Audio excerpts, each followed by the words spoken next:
انہوں نے کہا کہ میرا یہاں آنے کا مقصد صرف ایک ہے، آپ مجھے جانتے ہیں، میں جھاڑ پھونک کرنے والا ہوں، فلاں قبیلے کا آدمی ہوں۔ آپ نے فرمایا ہاں تم تو مشہور آدمی ہو، تمہارا نام سن رکھا ہے۔ تو اس نے کہا کہ میں وہاں سے لے کر مکہ اس ارادے سے آیا ہوں، میں نے سنا ہے کہ تمہارے اندر جنون ہے، تم پاگل ہو، نعوذ باللہ۔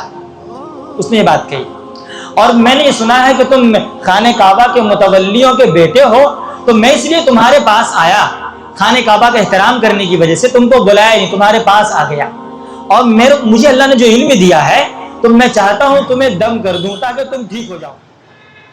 اعوذ باللہ من الشیطان الرجیم، بسم اللہ الرحمن الرحیم۔ وَإِذَا الْجَحِيمُ سُعِّرَتْ وَإِذَا الْجَنَّةُ أُزْلِفَتْ عَلِمَتْ نَفْسٌ مَّا أَحْضَرَتْ فَلَا أُقْسِمُ بِالْخُنَّسِ الْجَوَارِ الْكُنَّسِ وَاللَّيْلِ إِذَا عَسْعَسَ وَالصُّبْحِ إِذَا تَنَفَّسَ إِنَّهُ لَقَوْلُ رَسُولٍ كَرِيمٍ ذِي قُوَّةٍ عِندَ ذِي الْعَرْشِ مَكِينٍ مُّطَاعٍ ثَمَّ أَمِينٍ وَمَا صَاحِبُكُم بِمَجْنُونٍ وَلَقَدْ رَآهُ بِالْأُفُقِ الْمُبِينِ وَمَا هُوَ عَلَى الْغَيْبِ بِضَنِينٍ وَمَا هُوَ بِقَوْلِ شَيْطَانٍ رَّجِيمٍ فَأَيْنَ تَذْهَبُونَ إِنْ هُوَ إِلَّا ذِكْرٌ لِّلْعَالَمِينَ لِمَن شَاءَ مِنكُمْ أَن يَسْتَقِيمَ وَمَا تَشَاءُونَ إِلَّا أَن يَشَاءَ اللَّهُ رَبُّ الْعَالَمِينَ۔ اس سورت کا نام سورہ تکویر ہے، چونکہ اس سورت میں سب سے پہلی جو آیت ہے تو اس میں ہی یہ لفظ استعمال ہوا اذا الشمس کورت، اور یہ جو کورت بنا ہے تکویر سے ہی، اسی لیے اس سورت کا نام سورہ تکویر ہے۔ وَإِذَا الْجَحِيمُ سُعِّرَتْ، اور جب جہنم بھڑکا دی جائے گی، جہنم بھڑکا دی جائے گی، حتیٰ کہ میدان محشر میں لوگوں کو جہنم نظر آ رہی ہوگی۔ ایک جگہ اللہ پاک نے سورہ ملک میں فرمایا فَلَمَّا رَأَوْهُ زُلْفَةً سِيَّتْ وُجُوهُ الَّذِينَ كَفَرُوا، جب یہ لوگ یعنی کافر لوگ دیکھیں گے جہنم کو تو ان کے چہرے سیاہ ہو جائیں گے، دیکھ کر ڈر سے ہی سیاہ ہو جائیں گے، چونکہ مجرم ہے، جب مجرم کو پکڑا جاتا ہے اور گرفتار ہوتا ہے اور دیکھتا ہے کہ سزا ملنے والی ہے تو آٹومیٹک اس کے چہرے پر اس کے اثرات مرتب ہوتے ہیں، اور یہ تو دائمی عذاب ہے، تو جہنم ہے، لہٰذا اللہ قرآن میں کہتا سیئت، ان کے چہرے کیا ہو جائیں گے؟ سیاہ ہو جائیں گے، کالے ہو جائیں گے۔ آگے اللہ تعالیٰ کہتے ہیں وَإِذَا الْجَنَّةُ أُزْلِفَتْ، اور جب جنت قریب کر دی جائے گی، یعنی میدان محشر میں جنت بھی نظر آ رہی ہوگی، اور مسلمان یہ چاہیں گے کتنی جلدی ہم جو جنت پہ چلے جائیں، کیونکہ وہاں سے میدان محشر سے ان کو جنت نظر آ رہی ہوگی، جنت کی نعمتوں کو دیکھیں گے، وہاں کے باغات کو دیکھیں گے، وہاں کے پھلوں کو دیکھیں گے، تو ان کو لگے گا، ان کی یہ خواہش ہوگی کہ ہم جلد از جلد جنت میں چلے جائیں۔ علمت نفس ما حضرت، جان لے گا ہر شخص جو اس نے حاضر کیا ہے، یعنی جو انسان جو کچھ لے کر کے آیا ہے ہر شخص کو پتہ چل جائے گا، ہم نے نیک عمل کیا ہے کہ برا عمل کیا، اچھا عمل کیا، خراب کیا، ہر انسان جان لے گا۔ آگے اللہ تعالیٰ کہتے ہیں فلا اقسم بالخنس، دیکھیں اوپر اللہ پاک نے وَإِذَا النُّجُومُ انْكَدَرَتْ کہا، ستارے ٹوٹ ٹوٹ کے گر پڑیں گے۔ یہ جو تارے اور ستارے ہیں نا، تو یہ دو طرح کے ہوتے ہیں، ایک تو وہ تارے ہوتے ہیں جو اپنی جگہ پر قائم ہیں، کہیں ادھر ادھر چلتے نہیں، ان کو کہا جاتا ہے عربی میں ثوابت، ثابت کی جمع ہے، یعنی اپنی جگہ پر ثابت رہنے والے۔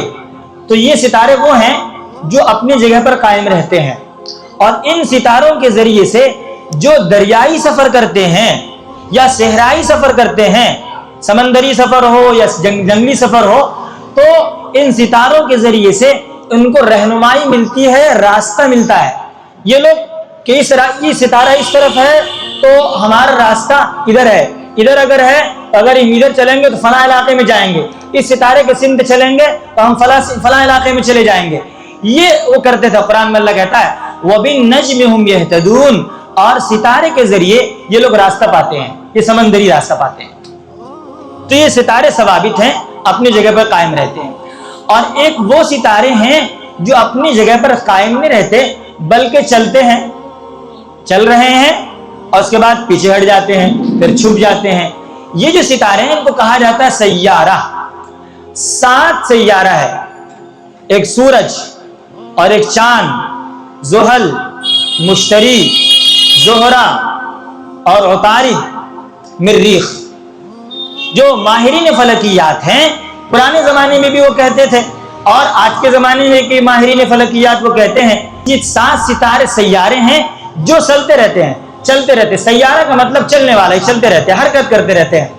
اللہ پاک نے ان ستاروں کے بارے میں کہا ہے چاند سورج کو چھوڑ کر کہ یہ ستارے ایسے ہیں کہ چل رہے ہیں۔ پہلے کیا ہوتا ہے، یہ چلتے ہیں اور چلتے چلتے سورج کے قریب پہنچتے ہیں، اچانک کیا ہوتا ہے کہ پیچھے ہٹ جاتے ہیں اور پھر چھپ جاتے ہیں۔ شاید کبھی کبھی ایسا نظر آتا ہے، زندگی میں کبھی ایسا دیکھا ہوگا کہ ہم جب کھلے آسمان پہ ہوتے ہیں اور نظر پڑتی ہے تو اچانک دیکھتے ہیں کہ کوئی ستارہ چل رہا ہے اور چلتے تھے پیچھے ہٹ جاتا ہے۔ ایسا کبھی نظر میں آپ لوگوں کے آیا ہے؟ اللہ پاک نے ان کی قسم فرمائی ستاروں کی۔ میں نے اس سے پہلے یہ بات بتائی تھی کہ ہمارے لیے غیر اللہ کی قسم کھانا جائز نہیں ہے۔ حدیث پاک میں اللہ کے نبی صلی اللہ علیہ وسلم نے فرمایا من حلف بغیر اللہ فقد اشرک، جو آدمی غیر اللہ کی قسم کھاتا ہے وہ آدمی شرک کرتا ہے۔ یعنی میری قسم، تیری قسم، اس کی قسم، قرآن کی قسم، فلاں کی قسم، یہ سب شرک ہے۔ شرک کا مطلب ایسا نہیں ہے، یہ بات اس کی میں نے وضاحت کی تھی، اس کا مطلب یہ نہیں ہوگا وہ مشرک دائرہ اسلام سے خارج ہو گیا۔ اللہ کے نبی صلی اللہ علیہ وسلم نے بطور تنبیہ فرمائی ہے کہ مسلمان کے شان کے مناسب نہیں ہے کہ وہ غیر اللہ کی قسم کھائے۔ جیسے حدیث میں فرمایا گیا جو آدمی جان بوجھ کر نماز چھوڑ دے وہ کافر ہے۔ کافر کا مطلب یہ نہیں ہے کہ وہ اب دائرہ اسلام سے خارج ہو گیا، بلکہ یہ مطلب ہے کہ مسلمان کے شان کے مناسب نہیں ہے کہ وہ نماز چھوڑے، وہ تو کافروں کا کام ہے، مسلمان کا کام نہیں ہو سکتا۔ ہمارے لیے غیر اللہ کی قسم کھانا جائز نہیں ہے، لیکن اللہ مالک ہے، مختار ہے، اللہ کو کوئی روکنے والا نہیں، اللہ کو ٹوکنے والا نہیں، اللہ تعالیٰ کی اپنی حکومت ہے، اللہ جو چاہے کرے، فعال لما یرید ہے، یفعل اللہ ما یشاء ہے۔ اللہ قسم کھا رہے ہیں فلا اقسم بالخنس، میں قسم کھاتا ہوں پیچھے ہٹنے والے، خنس خنسا کی جمع ہے، اور قرآن میں من شر الوسواس الخناس، خناس اسی سے ہے، وسوسہ ڈالنے والے شیطان کے شر سے، الخناس جو پیچھے ہٹ جاتا ہے، یہ شیطان کے بارے میں کہا گیا۔ کیا مطلب ہے کہ اگر انسان اللہ کو یاد نہیں کرتا، غافل رہتا ہے، تو شیطان اس پہ حملہ کرتا رہتا ہے، طرح طرح کا وسوسہ ڈالتا ہے، لیکن جب وہ اللہ کو یاد کرنا شروع کر دیتا ہے تو پھر شیطان پیچھے ہٹ جاتا ہے۔ تو خنس کا ترجمہ پیچھے ہٹنے والے، الجوار چلنے والے، الکنس چھپ جانے والے، کنس کا ترجمہ چھپ جانے والے ستارے۔ تو اللہ نے کہا میں قسم کھاتا ہوں پیچھے ہٹنے والے، چلنے والے، الکنس چھپ جانے والے ستاروں کی، واللیل اذا عسعس، اور قسم ہے رات کی جب آ جائے، رات آ جائے۔ یہ بھی انقلاب زمانہ ہے کہ دن گزر رہا ہوتا ہے اور رات آ جاتی ہے، یہ بھی اللہ کرتا ہے۔ پھر اللہ تعالیٰ کہتے ہیں والصبح اذا تنفس، قسم ہے صبح کی جب وہ سانس لینے لگے۔ سانس لینے لگے کا مطلب یہ ہے جب مچھلی سانس لیتی ہے تو مچھلی دریا کے اندر ہوتی ہے نیچے، سانس لیتے اوپر آ جاتی ہے، ایسے جب صبح سانس لیتی ہے تو صبح سانس لیتے ہی دن شروع ہو جاتا ہے، یہ مطلب یہ ہے۔ اب اللہ تعالیٰ قسم کھا کر یہ کہتے ہیں انہ لقول رسول کریم۔ دیکھیں قیامت کا تذکرہ ہوا، اور قیامت جب آئے گی تو کیا احوال پیش ہوں گے، آسمان اور زمین کے اندر کیا چیزیں ساتھ ہوں گی، اللہ نے اس کو بیان کیا۔ اس کے بعد اللہ تعالیٰ یہ بیان کرنا چاہتے ہیں کہ یہ جو قیامت کا تذکرہ ہوا ہے یہ بیان کون کرتا ہے؟ قرآن کہتا ہے، اور قرآن کو لانے والے کون ہیں؟ جبرائیل علیہ الصلوۃ والسلام، اور قرآن اتارنے والے کون ہیں؟ اللہ تعالیٰ، ٹھیک ہے۔ اب یہاں پر اللہ تعالیٰ تذکرہ فرماتے ہیں کہ یہ جو کلام ہے، مشرکین اور کفار یہ کہا کرتے تھے کہ نبی اکرم صلی اللہ علیہ وسلم کے پاس اللہ کا کلام نہیں آیا ہے بلکہ شیطان ڈال لیتا ہے۔ اور وہی بات ہے کہ جب کچھ دن کے لیے وحی رکی تھی تو ابو لہب کی بیوی نے کہا تھا قد ترکک شیطانک یا قد ترکہ شیطانہ او کما قال، کہ اس کے ساتھی شیطان نے چھوڑ دیا ہے اسے. یعنی ابو لہب کی بیوی یہ کہہ رہی ہے کہ محمد صلی اللہ علیہ وسلم کا جو ساتھی ہے وہ شیطان ہے, قرآن ان کے پاس شیطان لاتا ہے. مطلب یہ لوگ مانتے تھے کہ نبی اکرم صلی اللہ علیہ وسلم پر قرآن جو لے کر آ رہا ہے جبرائیل علیہ السلام نہیں آ رہے, فرشتہ نہیں بلکہ شیطان لے کر آ رہا ہے. اللہ پاک نے فرمایا ایسا نہیں ہے. انہ لقول رسول کریم, بلا شبہ یہ ایک معزز قاصد کا کلام ہے, یعنی معزز قاصد اس کلام کو لے کر آئے ہیں. جبرائیل علیہ السلام نے تردید فرمائی. دوسری بات ان کی اللہ پاک نے صفت بیان فرمائی, ذی قوت, طاقتور ہے. کون؟ جبرائیل علیہ السلام. کتنے طاقتور ہیں, کتنے طاقتور ہیں. ایک حدیث پاک کے اندر آتا ہے اللہ کے نبی صلی اللہ علیہ وسلم نے جبرائیل علیہ السلام سے پوچھا تمہارے بارے میں اللہ نے کہا ذی قوت, بہت طاقتور ہو, ذرا اپنی طاقت کے بارے میں بتاؤ کتنی طاقت اللہ نے تمہیں دی ہے. تو جبرائیل علیہ السلام نے فرمایا جب اللہ تعالیٰ نے مجھے قوم لوط کی بستیوں کو پلٹنے کا حکم دیا تھا, بحر میت کے آس پاس 6 شہر ان کے آباد تھے اور 6 شہر میں ان کی آبادی 4 لاکھ سے زیادہ تھی. میں نے اپنے پروں میں سے ایک پر کے تھوڑے سے حصے پر 6 شہر کو اٹھایا اور اٹھا کر کے اتنی دور میں لے کر گیا کہ آسمانوں کے اوپر یہاں کے کتوں کے بھونکنے کی آواز پہنچنے لگی, اور اٹھا کر اوپر لے کر گیا, جا کر وہیں سے پٹک دیا. اب اندازہ لگائے جبرائیل علیہ السلام کی طاقت کا, صرف ایک پر کے تھوڑے سے ٹکڑے کا یہ عالم ہے, تو ان کو تو 600 پر ہے. دیکھو وہ دن طاقتور ہیں. اس کے بعد فرمایا عند ذی العرش مکین, عرش والے کے نزدیک یہ کیا ہے؟ مکین, صاحب مکان ہے, صاحب مرتبہ ہے. یہ مکین کہتے ہیں اس آدمی کو جو صاحب مقام ہو, صاحب مرتبہ ہو, مقام مرتبے والے. آگے فرمایا مطاعن, مطاع کہا جاتا ہے جس کی بات مانی جائے, ان کی اطاعت کی جاتی ہے, چونکہ آسمانوں پر تمام فرشتے ان کی اطاعت کرتے ہیں. جبرائیل علیہ السلام جو کہتے ہیں وہ فرشتے مانتے ہیں چونکہ سب کے سردار ہیں. اور فرمایا سمامین, ساتھ ساتھ اس کے کہ وہ امانت دار بھی ہیں, امانت میں خیانت نہیں کرتے, قرآن پورا لا کر پہنچاتے ہیں, اور جیسا اللہ تعالیٰ جتنا دیتا ہے اتنا بالکل نازل کرتے, کوئی کمی کوتاہی نہیں ہوتی. بلکہ دوسری جگہ سورہ جن میں اللہ پاک نے یہ فرمایا ہے الا من ارتضى من رسول فانه يسلك من بين يديه ومن خلفه رصدا.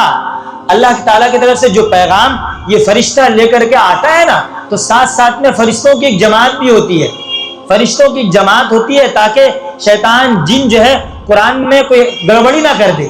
حالانکہ جبرائیل علیہ السلام اکیلے کافی ہیں, لیکن اللہ جماعت بھی ساتھ میں لگا دیتا ہے. اب بتایا جائے جب جبرائیل علیہ السلام آ رہے ہیں اور ساتھ ساتھ میں فرشتوں کی جماعت بھی ہے, یہ کیسے ہو سکتا ہے کہ شیطان کا کلام ہو جائے؟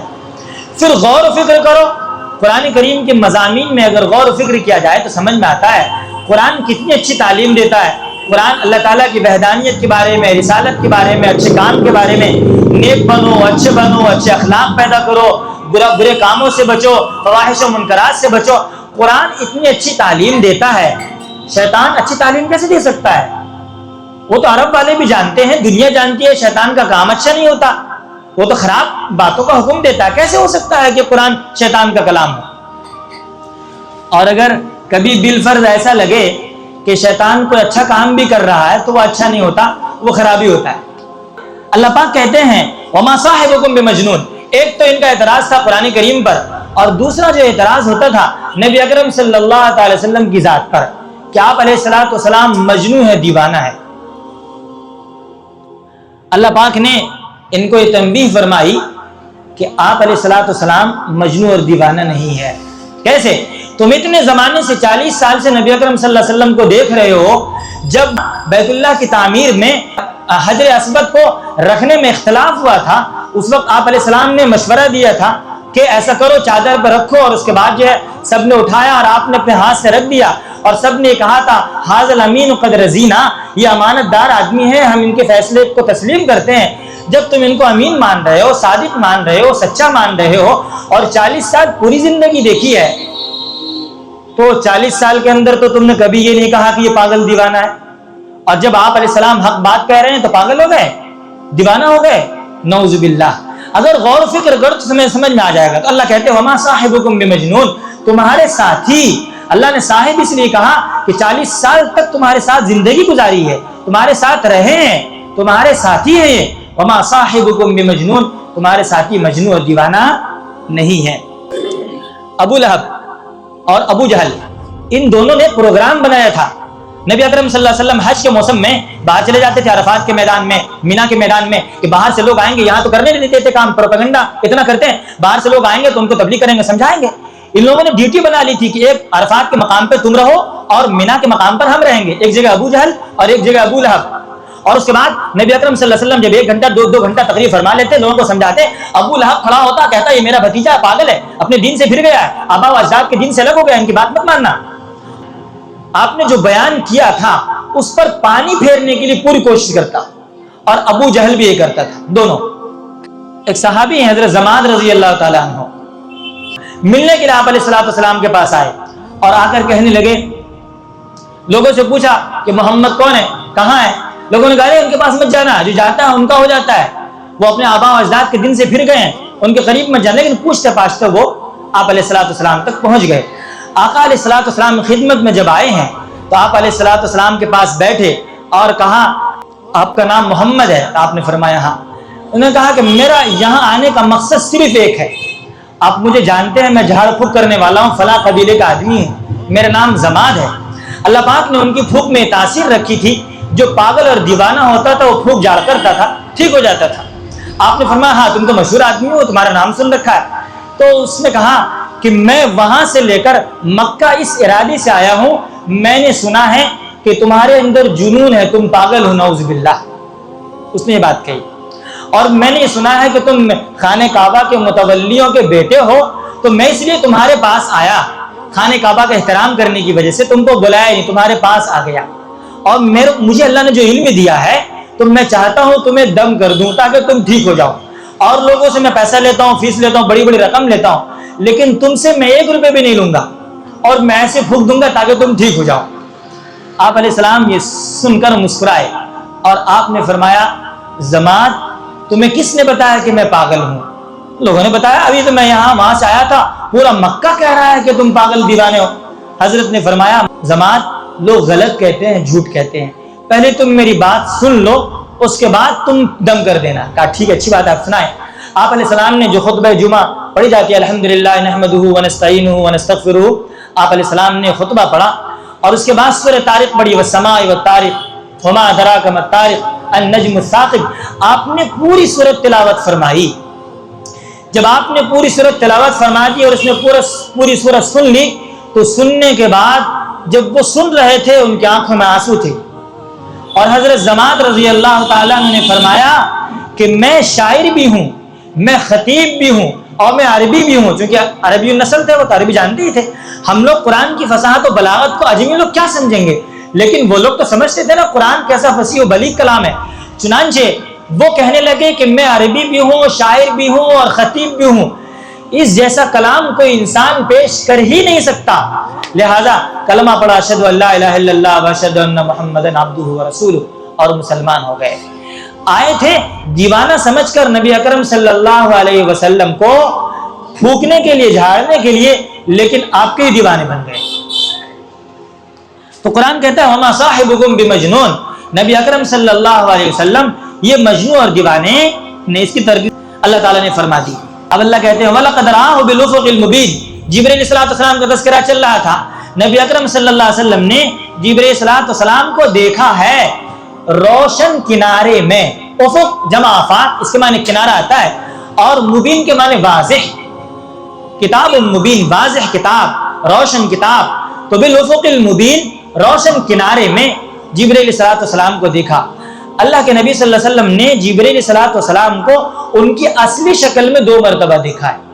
ایک شروع زمانے میں جب آپ علیہ السلام پر وحی کا نزول ہوا تھا، اس وقت جبل نور پر جبرائیل صلی اللہ علیہ وسلم سے درخواست کی کہ اللہ کے نبی صلی اللہ علیہ وسلم نے، اے جبرائیل میں چاہتا ہوں کہ تم کو تمہاری اصلی شکل میں دیکھوں۔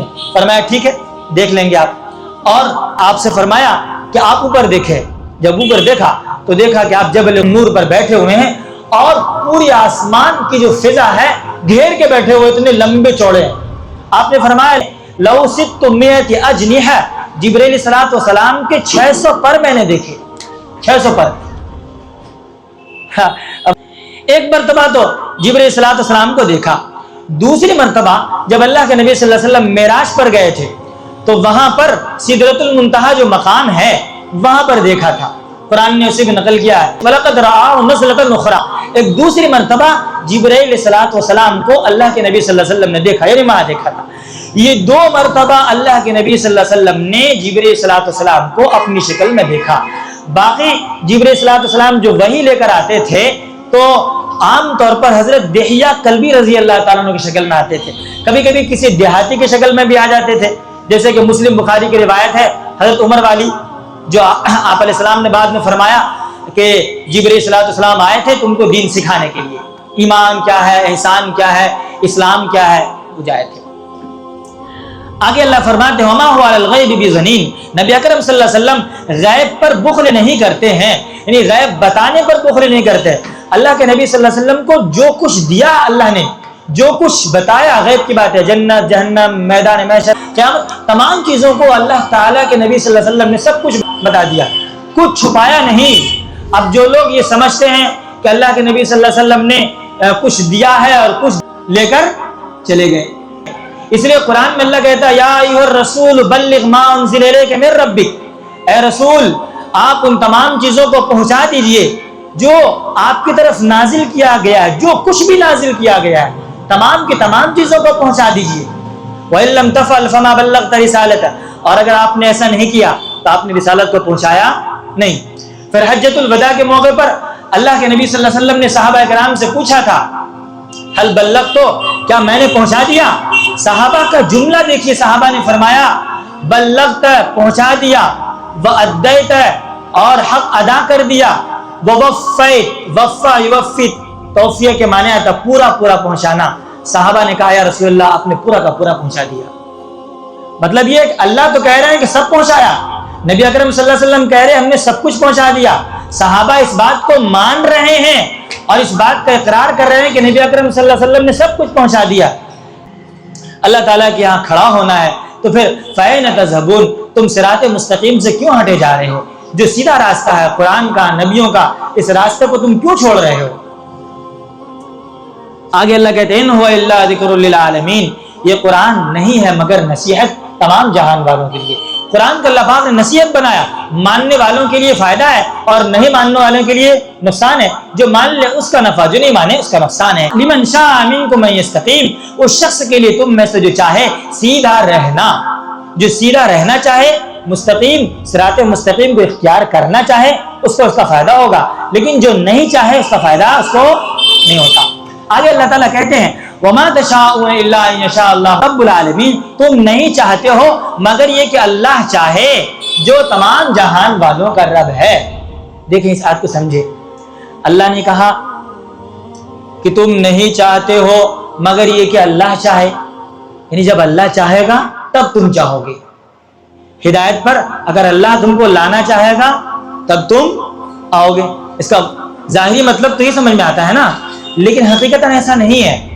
حقیقتاً یہ ہے اللہ پاک نے انسانوں کو اختیار دیا ہے، قدرت دیا ہے کہ تم آگے بڑھو اپنی قدرت سے، تم غور و فکر کرو، کائنات میں غور و فکر کرو، اللہ تعالیٰ کی آیات میں غور و فکر کرو، اور غور و فکر کر کے آگے بڑھو تو ہم بھی چاہ لیں گے۔